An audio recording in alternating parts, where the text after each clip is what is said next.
Royaume-Uni se prépare au pic de l'épidémie du Cette coronavirus. semaine, le nombre de cas a cru de L'Afrique manière italienne va saluer exponentielle. positivement cette coopération.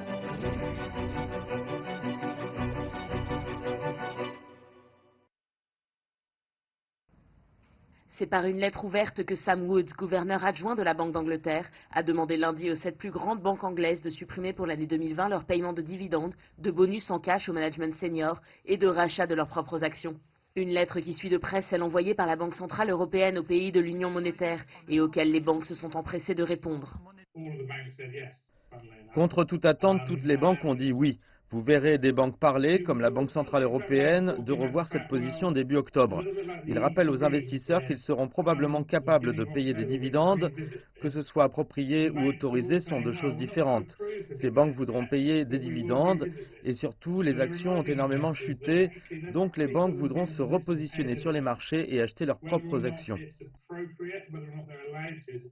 Si les banques centrales ont émis ces requêtes, ce n'est pas tant par réelle inquiétude que pour participer à l'effort collectif pour lutter contre l'épidémie. Ils ne sont pas inquiets pour le système capitaliste. En 2008 ou 2009, nous aurions été inquiets. Et ce moment, ce n'est pas qu'une question de capital, mais de comportement. Il s'agit de garder le capital dans la banque parce que les banques sont les mécanismes qui permettent de gigantesques programmes de liquidité dont ont besoin les petites et moyennes entreprises, toutes ces personnes qui souffrent de ne pas pouvoir aller travailler. Les mesures de solidarité prises par les banques et les gouvernements aident les États et les citoyens le temps de la crise, mais auront également des conséquences une fois le plus dur passé.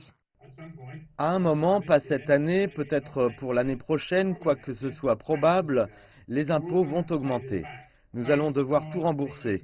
Les banques sont les mécanismes les plus rapides et intelligents pour faire parvenir les aides du gouvernement aux personnes.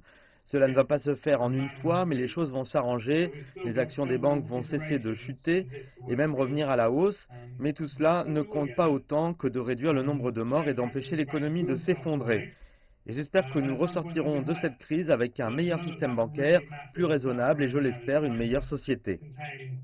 À l'inverse de la crise bancaire mondiale de 2009-2011, la crise sanitaire que traverse actuellement l'Europe est l'occasion pour les banques de démontrer au grand public qu'elles peuvent aussi soutenir la population et les entrepreneurs dans les moments difficiles. C'est en tout cas le chemin qu'elles prennent avec cette action de solidarité, tout comme elles l'ont fait en mettant en place l'application rigoureuse des demandes de report de paiement de prêts immobiliers ou de découvert en Angleterre.